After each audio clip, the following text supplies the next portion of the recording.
నమస్కారం. పూజ టీవీకి స్వాగతం. నేను సహస్ర. వివాహం మొదటి చేసుకున్న తర్వాత విడాకులైన తర్వాత చాలామంది రెండో వివాహానికి ఎక్కువ మక్కువ చూపరు. కానీ కొంతమంది సరే పర్వాలేదు రెండో వివాహం చేసుకున్న సెట్ అవుతుందని రెండో వివాహం చేసుకుంటారు. అయితే కొంతమందికి రెండో వివాహం బాగా కలిసొచ్చి చాలా మంచిగా సెటిల్ అవుతారు. కానీ ఇంకొంతమందికి అయితే రెండో వివాహంలో కూడా మళ్ళీ విడాకులు, గొడవలు. ఇంకొంతమంది 2 కాదు 3 వివాహాలు చేసుకున్నా అంతే, కొన్నిసార్లు 4 వివాహాలు చేసుకున్నా అంతే. ఎన్ని వివాహాలు చేసుకున్నా అసలు కలిసే రాదు.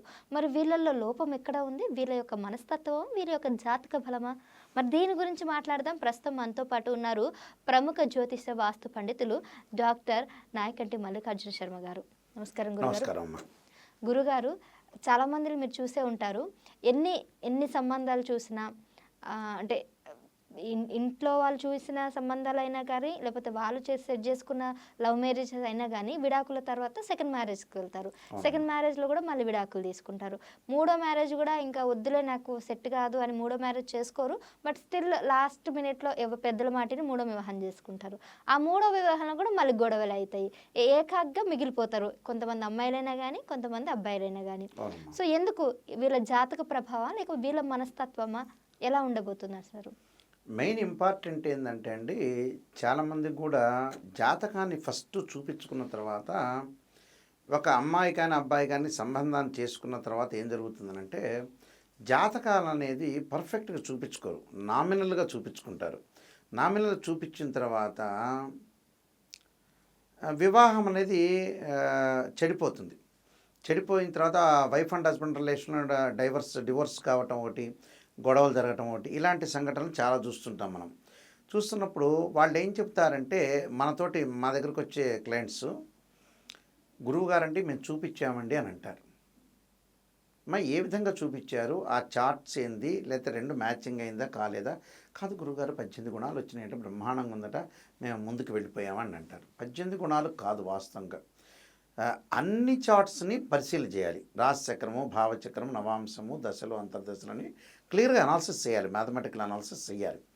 చేసిన తర్వాత దీనిలో గ్రహమైత్రి, రాశి పొంతన, రజ్జుదోషము, నాడి, వేదాదోషము, శ్రీదీర్ఘ కూటమి, మహేంద్ర కూటమి, వశ్య కూటమి, వర్ణ కూటమి, షష్టాష్టకాలు, ద్వాదశాలు, శుభ నవపంచకాలు, ఇలాంటివన్నీ ఎన్నో ఉన్నాయి. దాన్ని చూడాల్సింది. కుజదోషం అని, శుక్రదోషం అని, సర్పదోషం అని, కాలసర్పదోషం అని, పునర్భవ దోషం కూడా ఒక దోషం ఉంటుంది. అలా రెండవ స్థానం కుటుంబానికి సంబంధించిన స్థానం, ఫ్యామిలీని రిప్రజెంట్ చేసే ప్లానెట్, రిప్రజెంట్ చేసే హౌస్ ఏంటంటే సెకండ్ హౌస్ అంటారు. అమ్మాయికి కానీ అబ్బాయికి కానీ. అంటే అత్తగారు ఎలా ఉంటారు, మామగారు ఎలా ఉంటారు, తర్వాత ఈ అబ్బాయి వెళితే ఈ అబ్బాయిని ఎలా రిసీవ్ చేసుకుంటారు అల్లుడిని. అలానే 7th హౌస్ ఉంటుంది. అంటే భార్యాభర్తల మధ్యలో బాండింగ్ అనేది ఎలా ఉంటుంది. సప్తమ స్థానం రవి ఉంటే ఇద్దరి మధ్యలో కోపం ఉంటుంది. అలానే ఏ గ్రహాలు ఉన్నాయి, అష్టమ స్థానంలో మాంగళిక దోషం ఏమైనా, అమ్మాయికి పాపగ్రహాలు ఉన్నారా, లేదా అబ్బాయికి 12వ స్థానంలో శుక్రదోషం ఉందా, శుక్రకుజుల యొక్క కలయికన, శుక్రరాహులు, శుక్రకేతువులు, శుక్రుడు, శని, ఇవన్నీ కూడా వాళ్ళు చూడకుండా ఏం చేస్తారంటే, ఏదో 18 గుణాలు వచ్చినాయండి నామినల్ అనుకుంటున్నారు. ఆస్ట్రాలజీ చూసే విధానంలో వీళ్ళు ఏం చేస్తారంటే, గురువుగారిని సంప్రదించే ఏముందిలేండి, ఆ గ్రహాలు అక్కడ ఉన్నాయి, ఈ గ్రహాలు ఇక్కడ ఉన్నాయి, నామినల్గా చూస్తున్నారు.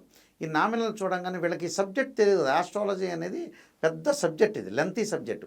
ఆ లెంతీ సబ్జెక్ట్లో వీళ్ళు ఇవన్నీ అనాలిసిస్ చేయరు. దశలు, అంతర్దశల దగ్గర నుంచి, జన్మలగ్నాల దగ్గర నుంచి అన్నీ చూడాలి. అన్నీ చూడకుండా ఏంటంటే, బాగానే ఉందని చెప్పంగానే వీళ్ళు హ్యాపీగా ఉంటారు. మా గురువుగారు బ్రహ్మాండంగా ఉన్నారు, ఇద్దరు చేసుకోమన్నారు, ఓకే అని ఆ తెలిసి తెలియని గురువు గారు కొంతమంది చెప్పేవాళ్ళు చాలామంది ఉన్నారు.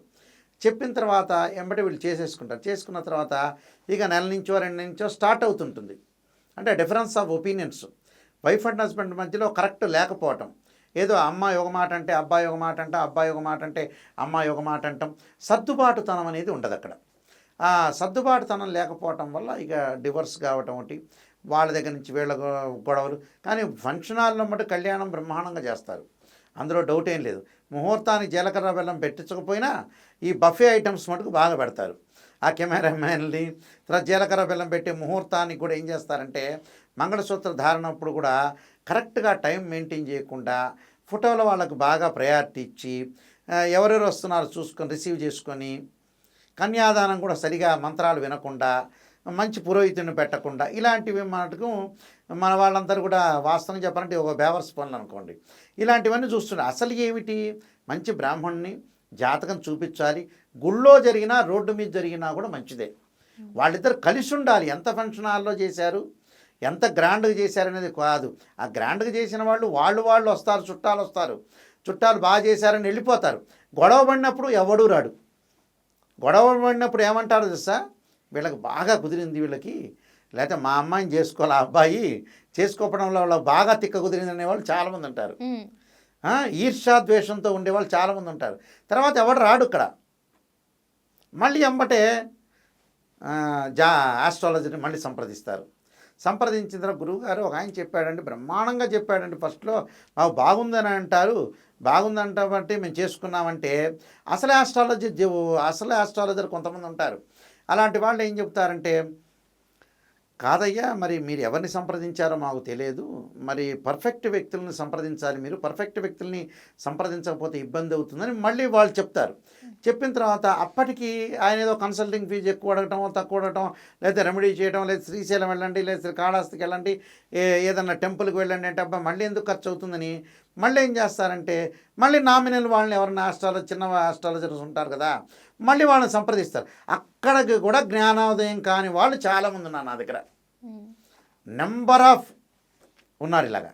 అక్కడ కూడా అయ్యో మనకి ఎక్కడ మిస్టేక్ జరిగింది, ఎక్కడ లోపం జరిగింది, ఎక్కడ మనం అవేర్నెస్కి వెళ్ళాలి అనే పాయింట్ లేకుండా అక్కడ కూడా ఆలోచన చేయరు. సర్దుబాటుతనమా, మాలో ఉండే లోపమా, లేదా జాతకపరంగా ఉండే లోపమా, నేను పొరపాటు మాట్లాడానా, ఆ అమ్మాయి పొరపాటు మాట్లాడింది అనేది ఆలోచన చేయరిళ్ళు. మళ్ళీ రిపీట్ అయిన జాతకాలు నా దగ్గర చాలామంది ఉన్నారు. గురువుగారు అంటే అబ్బా ఖర్చు అయ్యేటట్టుందండి ఇక్కడ అని అంటాడు. ఖర్చు అయ్యేటట్టు ఉందని చెప్పిన తర్వాత ఎంబట ఏం జరుగుతుందని అంటే మళ్ళీ వాళ్ళు ఏం చేస్తారంటే మళ్ళీ చిన్న ఆస్ట్రాలజీని సంప్రదించడం, లేదా అసలు జాతకాలు చూపించుకోలేకపోవటం. ఒక అమ్మాయి అంటుంది, అమ్మాయి తల్లిదండ్రులు ఏం అక్కర్లేదండి మాకు ఇంట్రెస్ట్ లేదండి అని ఒకళ్ళు అంటారు, అబ్బాయి తల్లిదండ్రులు మాకు ఇంట్రెస్ట్ లేదండి అని అంటారు. ఇవన్నీ జరిగిన తర్వాత కూడా సర్దుబాటు కాని వాళ్ళు ఉన్నారు, జాతకం చూపించుకొని వాళ్ళు కూడా ఉన్నారు. అందువల్లే 1, 2, 3 జరగటానికి కారణం ఏంటంటే వాళ్ళు వేరే శాంసంగ్ ఫోన్ మీద, యాపిల్ ఫోన్ మీద ఉన్న కాన్సన్ట్రేషను, బఫేలు, వెజిటేబుల్ బిర్యానీ మీద ఉన్న, బండి మీద ఉన్న, టీవీలు ఇంట్లో కొనుక్కునే అంత లగ్జరీ సంబంధించిన మీద ఉన్న నాలెడ్జి, అసలు నాలెడ్జి లేకపోవటం వల్లనే టోటల్గా మనిషి ఫెయిల్ అవుతున్నాడు. ఏది ప్రామాణికంగా మన జీవితానికి అవసరం, ఏది ప్రామాణికంగా అవసరం లేదు.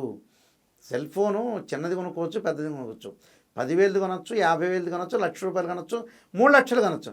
కానీ భార్యాభర్తల మధ్యలో బాండింగ్ అనేది చాలా అవసరం. ఇక్కడ బంధాన్ని వాళ్ళు ఏం చేస్తారంటే తక్కువ అంచనా వేస్తారు. ఏం పర్లేదులే గురువుగారండి, చూడండి కొంచెం ఏదో నేను ఇష్టపడుతున్నానండి, ఆ అమ్మాయి ఇష్టపడుతున్నా సర్లే అయ్యా కానీ ఇది అంటారు ఇక్కడ చెప్పేవాళ్ళు కూడా. కానీ కానీ ఆయనదేమో సమయం పోదుగా చెప్పేంది, వీళ్ళకేమో సంతృప్తికరంగా చెప్పాలి ఆయన. మీ ఇద్దరు బ్రహ్మాండంగా ఉంటారండి, భార్యాభర్తల సంతానం కలుగుతుంది, మీకు చాలా అన్యోన్యంగా ఉంటారనగానే చెప్తారు, ప్రజలు వింటారు. ఆ ప్రజలకు కూడా ఒకవేళ నెగిటివ్ కనుక ఆస్ట్రాలజీ చెప్తే ఎమ్మటే ఏరాయన్ని సంప్రదిస్తారు. ఇంకో 4-5 చోట్ల చెబుతారు. 4-5 చోట్ల చెప్పంగానే 5వ ఆస్ట్రాలజర్ ఆలోచన చేస్తాడు, పెద్ద పెద్ద వాళ్ళ దగ్గరికే వెళ్ళారు, నాయకంటి గారి దగ్గరికి వెళ్ళారు, పలాని వ్యక్తుల దగ్గరికి వెళ్ళారు, పెద్ద ఆస్ట్రాలజీ దగ్గరికి వెళ్ళారు, వెళ్ళిన తర్వాత వీళ్ళందరూ నిజం చెప్పారు కాబట్టి నేను అబద్ధం చెబితే సరిపోతుందని 5వ ఆయన అబద్ధం చెబుతాడు. వాళ్ళకప్పుడు ఆయన కన్వీనెంట్గా ఉంటాడు, మేమందరం కన్వీనెంట్గా ఉండం. అంటే టోటల్గా వీళ్ళు ఫెయిల్ కావడానికి ఏంటంటే జాతకమే. జాతకాన్ని పర్ఫెక్ట్నెస్ చూపించుకోరండి, 100% పర్ఫెక్ట్నెస్ చూపించుకోరు. దానికి కొన్ని జాతకంలో పర్ఫెక్ట్నెస్ చూపించుకుంటే ఏంటంటే అన్ని రహస్యాలు బయటకు వచ్చేస్తాయి. అబ్బాయి యొక్క క్యారెక్టర్ ఏంది, అమ్మాయి యొక్క క్యారెక్టర్ ఏంది, వాళ్ళిద్దరు బాండింగ్లో ఉంటారా, వాళ్ళ ఫ్యామిలీ బ్యాక్గ్రౌండ్ ఏంది, వీళ్ళ ఫ్యామిలీ బ్యాక్గ్రౌండ్ ఏంది, వీళ్ళిద్దరి మధ్యలో అనుబంధ బాంధవ్యం అనేది ఉంటుందా అనేది చూపించుకోవాలి. పర్ఫెక్ట్నెస్ చూపించుకోకపోవటం వలన ఇలా జరుగుతుంటాయి. థ్యాంక్ యూ గురుగారు. Thank you.